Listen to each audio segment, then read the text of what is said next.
ఈ సమ్మర్లో ఇంట్లోనే ఈజీగా చిన్నపిల్లలతో పాటు పెద్దవాళ్ళకి కూడా బాగా ఇష్టమైన ఓరియో ఐస్ క్రీమ్ని అయితే ప్రిపేర్ చేసేద్దామా. దానికోసం ముందుగా ఒక గిన్నెలోకి 1 లీటర్ వరకు పాలు వేసుకొని దగ్గరగా అయ్యే వరకు మరిగించుకోవాలి.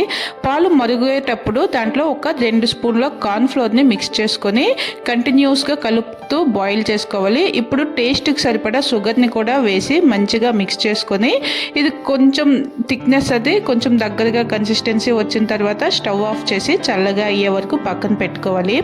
ఇప్పుడు ఒక బౌల్లోకి విప్పింగ్ క్రీమ్ని ఒక 1/2 కప్ వరకు తీసుకొని దీనిని బ్లెండర్తో హై స్పీడ్లో మంచిగా బ్లెండ్ చేసుకోవాలి.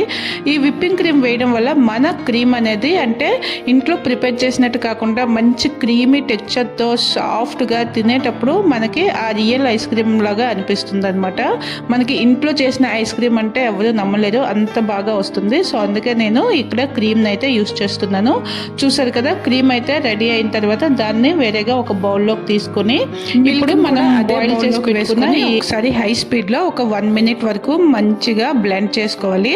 అప్పుడు మనకి ఆ క్రీమ్ అనేది అంటే ఇది చల్లగా అయిన తర్వాత ఎక్కడ ఎటువంటి లమ్స్ అవి లేకుండా మంచి క్రీమీ టెక్స్చర్ అనేది చాలా బాగా వస్తుంది. ఇలా చేసిన తర్వాత మనం ముందుగా చేసుకున్న విప్పింగ్ క్రీమ్ ఉంది కదా, దానిని కొంచెం కొంచెంగా ఈ పాలు మిక్స్చర్లోకి వేసుకుంటూ దాన్ని కంటిన్యూస్గా ఇలా బ్లెండ్ చేసుకోవాలి. అలాగే మనం ప్రిపేర్ చేసుకున్న క్రీమ్ మొత్తాన్ని వేసి ఈ పాలను అయితే మంచిగా ఇలా బ్లెండ్ చేసుకోవాలి. చూసారు కదా, ఇప్పుడు మనకి ఆ థిక్నెస్ అనేది ఎంత బాగా కనిపిస్తుందో.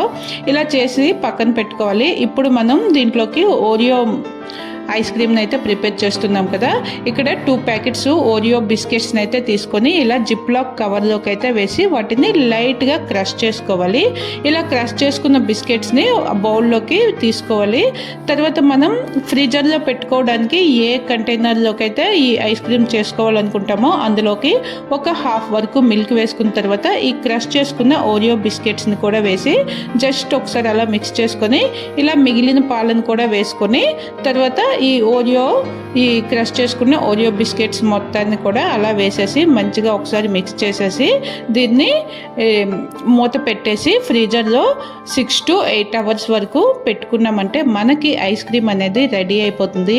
మా పిల్లలు అయితే లంచ్ చేయడానికి చాలా ఇబ్బందులు పెట్టేస్తారు. అటువంటిది ఈరోజు ఫాస్ట్గా లంచ్ చేసేసారు. రీజన్ ఏంటో తెలుసు కదా, ఎవరు ఫస్ట్ లంచ్ చేస్తే వాళ్ళకి ఎక్కువ ఐస్ క్రీమ్ ఇస్తా అని చెప్పాను.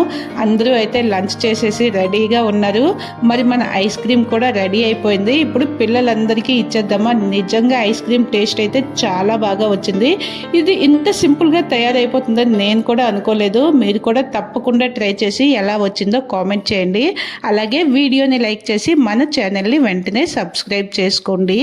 Thank you for watching.